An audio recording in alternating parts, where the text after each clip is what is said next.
ಜ್ಞಾನ ಬಹಳ ಮುಖ್ಯ. ಜ್ಞಾನದಿಂದ ವಿಜ್ಞಾನ, ವಿಜ್ಞಾನದಿಂದ ತಂತ್ರಜ್ಞಾನ, ತಂತ್ರಜ್ಞಾನದಿಂದ ತಂತ್ರಾಂಶ ಜ್ಞಾನ, ತಂತ್ರಾಂಶ ಜ್ಞಾನದಿಂದ ಈಗ ಕೃತಕ ಇಂಟೆಲಿಜೆನ್ಸ್, ಆರ್ಟಿಫಿಷಿಯಲ್ ಇಂಟೆಲಿಜೆನ್ಸ್ ಅಂತ ಕೃತಕ ಜ್ಞಾನ. ಮನುಷ್ಯನ ಸ್ವಭಾವ ಏನು ಅಂತಂದ್ರೆ ಇನ್ನೊಬ್ಬರಿಗೆ ಕೆಲಸ ಕೊಡೋದು. ನಾವು ಮಾಡೋ ಕೆಲಸನೂ ಇನ್ನೊಬ್ಬರು ಮಾಡೋಕ್ಕೆ ಸಾಧ್ಯ ಇದ್ದರೆ ಮಾಡಿಬಿಡ್ಬೋದು. ನಮ್ಮ ಬದಲಿ ಯಾರು ಊಟ ಮಾಡೋಕ್ಕೆ ಸಾಧ್ಯ ಇದ್ದರೆ, ಇಲ್ಲಿ ಹಸಿವು ನಿಂತಿದ್ರೆ ಅದನ್ನು ಬೇರೆಯವ್ರಿಗೆ ಕೊಡ್ತಿದ್ವಿ. ಆದರೆ ಭಗವಂತ ಹಂಗೆ ಇಟ್ಟಿಲ್ಲ, ನೀನು ಉಣ್ಬೇಕಪ್ಪ ಮಗನ ಅಂತ ಹೇಳ್ತಾವ. ಹೌದಲ್ಲ? ಈ ನೋಡ್ರಿ ಏನೆಲ್ಲ ಸಾಧ್ಯ. ಕಸ ಹೊಡೆಯೋದ್ರಿಂದ ಹಿಡಿದು ದೊಡ್ಡ ದೊಡ್ಡ ಸಂಸ್ಥೆಗಳಿಂದ ಎಲ್ಲವನ್ನೂ ಕೂಡ ಆದಷ್ಟು ಔಟ್ಸೋರ್ಸಿಂಗ್. ಈಗ ಔಟ್ಸೋರ್ಸಿಂಗ್ ಅಂತ ಅದಕ್ಕೆ ಹೆಸರು ಬಂದಿದೆ. ಔಟ್ಸೋರ್ಸಿಂಗ್ ವ್ಯವಸ್ಥೆಯಲ್ಲಿ ನಾವಿದ್ದೇವೆ. ಇದು ಔಟ್ಸೋರ್ಸಿಂಗ್ ಮಾಡ್ತಾ ಮಾಡ್ತಾ ಮಾಡ್ತಾ ನಮ್ಮ ಧರ್ಮ, ನಮ್ಮ ಅಧ್ಯಾತ್ಮ, ನಮ್ಮ ನೀತಿ, ನಮ್ಮ ನ್ಯಾಯ ಇದನ್ನು ಕೂಡ ಔಟ್ಸೋರ್ಸ್ ಆಗ್ತಾ ಇದೆ. ಇಲ್ಲೇ ಬಂದಿರುವುದು ಆಪತ್ತು.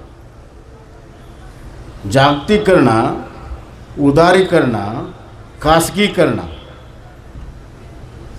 ಜಾಗತೀಕರಣ, ಉದಾರೀಕರಣ, ಖಾಸಗೀಕರಣದ ನಡುವೆ ಅಂತಃಕರಣವನ್ನು ಮರ್ತಿದ್ದೇವೆ. ಈ ಅಂತಃಕರಣವನ್ನು ಇಟ್ಟುಕೊಂಡ್ರೆ ಮಾತ್ರ ನಮ್ಮ ಶಿಕ್ಷಣಕ್ಕೆ ಬೆಲೆ ಇದೆ. ಅಂತಃಕರಣವನ್ನು ಬಿಟ್ಟು ನಾವು ಶಿಕ್ಷಣವನ್ನು ಕಲಿಯೋಕ್ಕೆ ಸಾಧ್ಯ ಇಲ್ಲ. ಈ ಅಂತಃಕರಣ ಬರುವಂಥದ್ದು ಒಳಗಡೆಯಿಂದ, ಮಾನವೀಯತೆಯಿಂದ. ಈ ಮಾನವೀಯ ಗುಣಗಳು ನಮ್ಮ ಒಳಗಡೆ ಬರಬೇಕಾದ್ರೆ, ನಮ್ಮ DNA ಬರಬೇಕಾದ್ರೆ ನಮ್ಮ ಸಂಸ್ಕೃತಿ, ನಮ್ಮ ಸಂಸ್ಕಾರ, ನಮ್ಮ ಪರಂಪರೆ ಬಹಳ ಮುಖ್ಯ. ಅದರ ಸತ್ಯಾಸತ್ಯವನ್ನು ತಿಳ್ಕೊಂಡಾಗ ಮಾತ್ರ ಅದು ಸಾಧ್ಯ ಇದೆ. ಜಗತ್ತಿನಲ್ಲಿ ಹಲವಾರು ವಿಚಾರಧಾರೆಗಳಿದ್ದಾವೆ. ಎಲ್ಲ ವಿಚಾರಧಾರೆಗಳು ಮನುಷ್ಯನಾಗಿ ನೋಡು ಅಂತ ಹೇಳಿದರೂ ಕೂಡ ಅದನ್ನು ಹೇಳ್ತಾ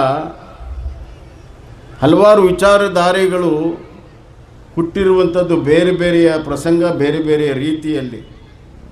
ಕೆಲವು ವಿಚಾರಧಾರೆಗಳು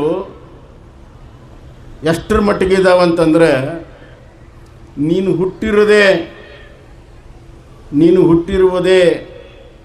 ಇಲ್ಲಿ ಯುದ್ಧ ಮಾಡೋಕ್ಕೆ, ನೀನು ದೇವರಿಗೋಸ್ಕರ ಇಲ್ಲಿ ಯುದ್ಧ ಮಾಡಿದ್ರೆ ನಿಂಗೆ ಸ್ವರ್ಗ ಸಿಗುತ್ತೆ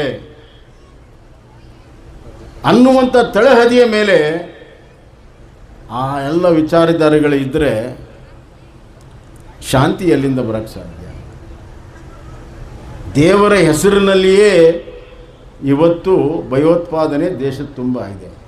ಧರ್ಮದ ಹೆಸರಿನಲ್ಲಿ ಭಯೋತ್ಪಾದನೆ ಇದೆ, ಅದು ಬಂದಿರೋ ಆತಂಕ. ಧರ್ಮದ ಹೆಸರಿನಲ್ಲಿ ಭಯೋತ್ಪಾದನೆ ಬಂತಂದರೆ ಅದು ಯಾರ ಕೈಗೂ ನಿಲ್ಕೋದಿಲ್ಲ.